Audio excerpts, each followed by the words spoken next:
Well, hello there, I'm Susanna and thank you for tuning in.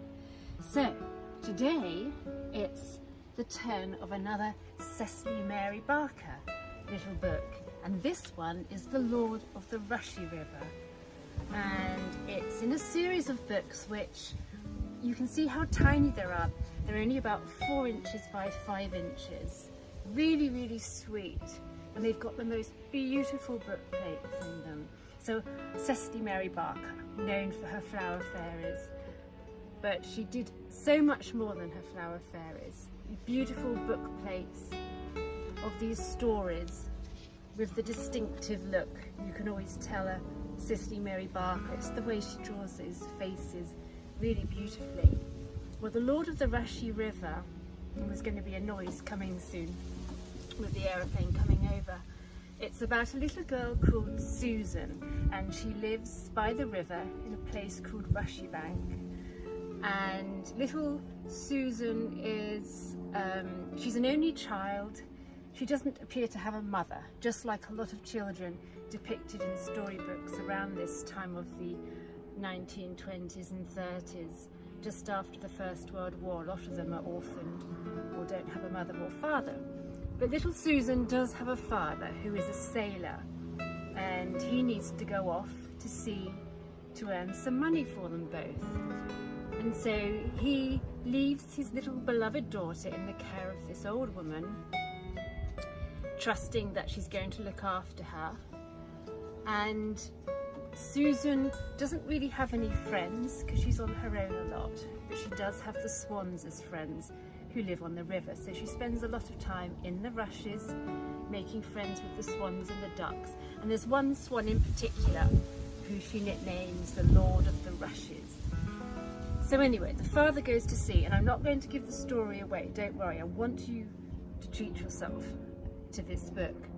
But briefly, he goes away, leaves her in the care of this older woman who doesn't actually turn out to be very kind at all and doesn't treat Susan very nicely. And all the money that the father sends back for Susan is taken by this old lady.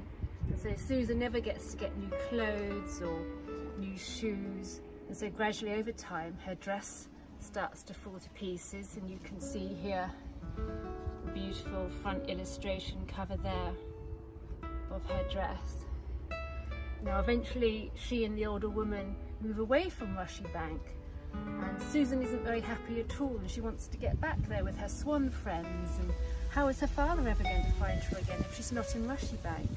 And so she calls out to her swan friends to help her get back home and to sort a few other things out. Now I'm not going to say anything more about the story because I want you to read it as I say, but just look at those beautiful, here again is that lovely one with the swan, and all the way through every page is just a delight. Here is Susan with the mean old woman, and just the detail that goes into these book plates, you just don't see it often in modern books, and I think it's such a shame. They're absolutely delightful.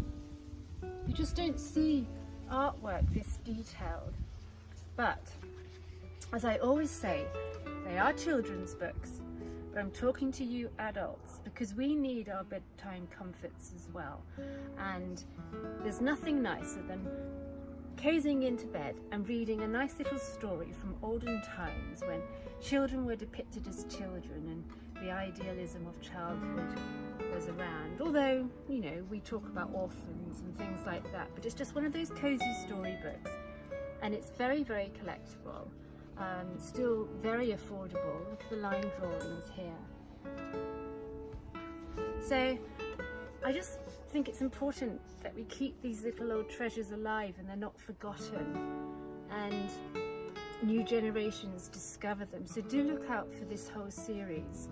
And it's not just Cicely Mary Barker who illustrated books in this series. You've got Margaret Tarrant and all sorts of people. This is the particularly lovely book series. So do look out for it, and I hope you, if you find a copy of Lord of the River or of the Rushie River, I hope you enjoy it, and do let me know in the comments what you think.